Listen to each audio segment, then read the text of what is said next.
Welcome. In this short tutorial, I'll be showing you how to change the instructor info here in Kajabi. All right.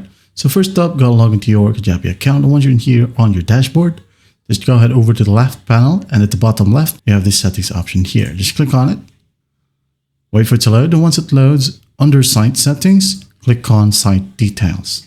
Click, wait for it. And then here, just go ahead and scroll all the way down and find the instructor section right here. This one. Okay. You can go ahead and click on this drop down right here and upload a new file. Or if you already have your picture right here on your Kajabi account, you can go ahead and select recent file. Okay. So for example, I'm just going to go ahead and upload a new file. You can go ahead and choose from Dropbox, Google Drive, even from a link or directly from your camera. Okay. For example, I'm just going to go ahead and use my device and maybe use this photo right here. Hit on save, upload, and just wait for it. Okay.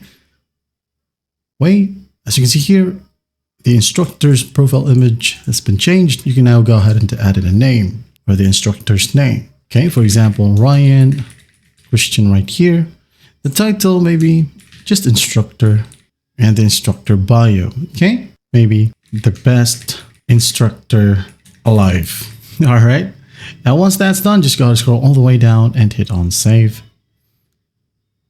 Like so. And as you can see here at the bottom, here you have your instructor information, right? That's how you change the instructor info here in Kajabi. I hope this video helps, and I'll see you in the next one.